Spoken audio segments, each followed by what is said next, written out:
Good evening, dear viewers. Welcome to our news broadcast. Here are the headlines.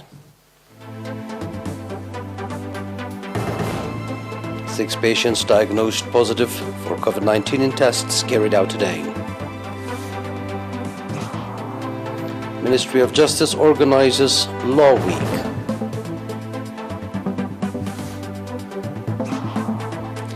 Adama Barrow re-elected as Gambia's president.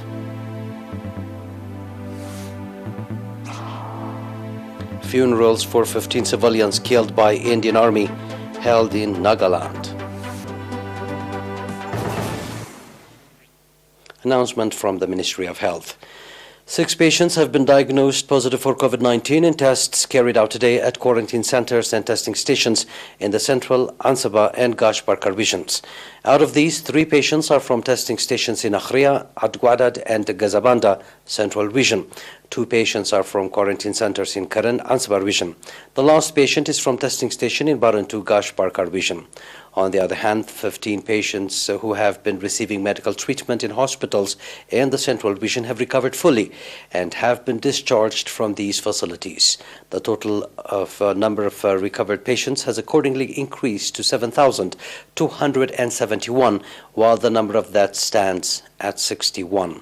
The total number of confirmed cases in the country to date has increased to 7,484. Ministry of Health, Asmara, 6 December 2021.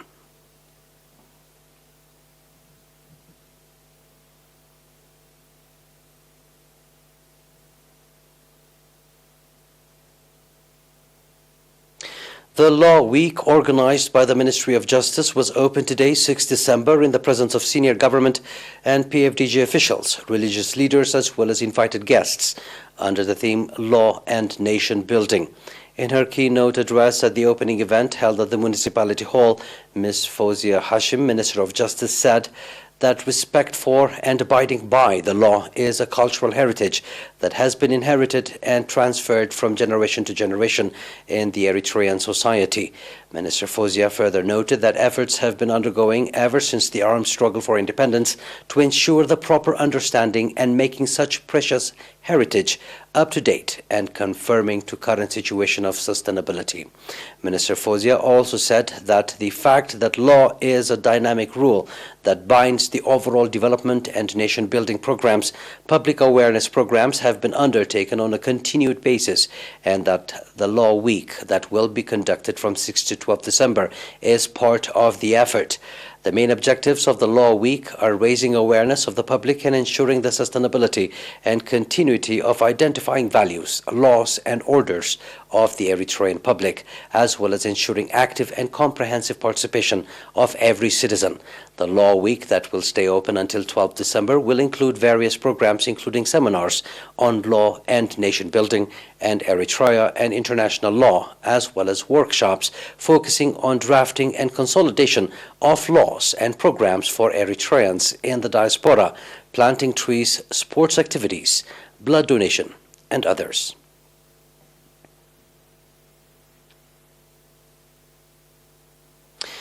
At a seminar conducted in Atlanta, United States of America on 4 December, Eritrean nationals residing in the southeastern U.S. expressed readiness to strengthen organizational capacity and participation in national affairs. Speaking at the event, Mr. Burhan Gabrihiwet, Charge d'Affaires at the Eritrean Embassy, gave extensive briefing on the history of Eritrean people's struggle for independence and safeguarding the national sovereignty, as well as external hostilities and conspiracies aimed at derailing the peace and cooperation prevailing in the region. Mr. Burhano also called on the nationals to strengthen organizational capacity and unity, as well as resilience, as in the past, to foil the external conspiracies. The participants on their part expressed conviction to strengthen participation in the national affairs and called for conducting similar seminars aimed at developing the understanding of nationals in the objective situation of the homeland.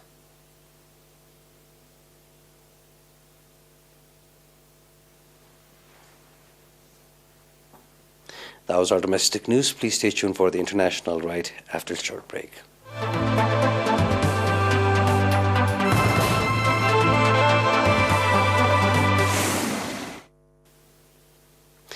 Adama Barrow has comfortably won a second term in the Gambia's presidential election, with thousands of supporters celebrating and opponents disputing the results.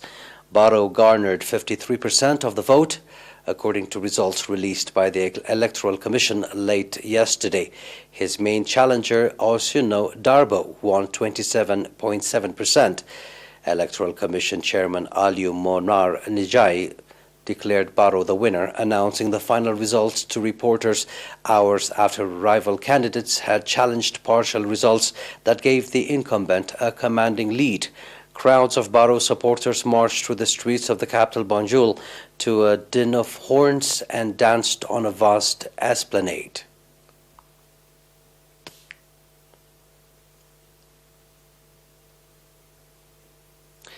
India has held funeral rites for 15 civilians killed by its security forces in the northeastern state of Nagaland amid intense security and sporadic internet outages aimed at damping fresh unrest in the remote region.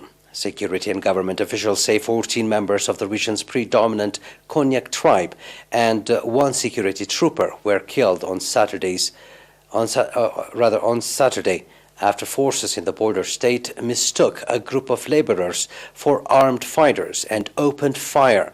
Another member of the tribe was killed during protests on Sunday over the military action, prompting the government to launch an inquiry, while police and officials ramped up patrol ahead of the last rites. Hundreds of mourners laid wreaths on the coffins of the dead lined up on a public playground as the state's chief minister, Nephew Rio, led a mass funeral service in the district of Mon, the site of the incident. The Indian Army has expressed deep regret over the intelligence lapse, but state residents have demanded a shutdown of its operations, with camps being moved out of civilian areas.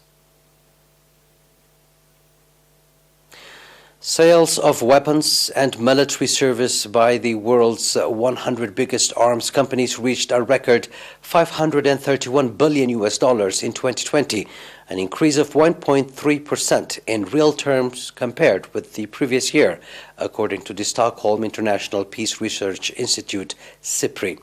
The Swedish think tank said 2020 marked the sixth consecutive year of sales growth by the top 100 firms and came even as the global economy shrank.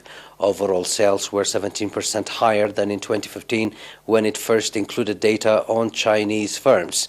Firms in the United States continue to dominate the industry, with total sales of $285 billion from 41 companies, accounting for about 54% of all arms sales among the 100 biggest companies.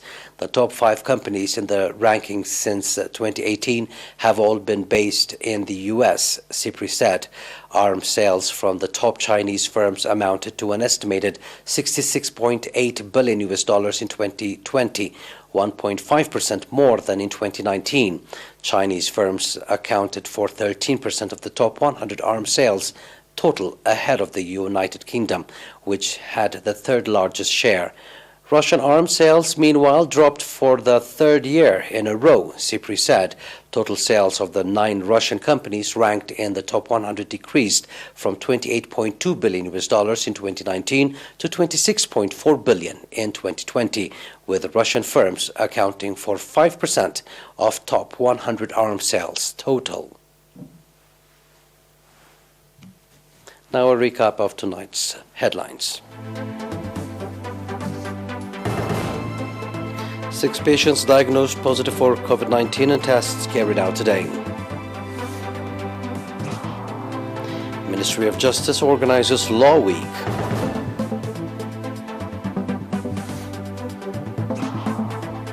Adama Barrow re-elected as Gambia's president. Funerals for 15 civilians killed by Indian Army held in Nagaland. And that was Honest for tonight, dear viewers. It is good night from me.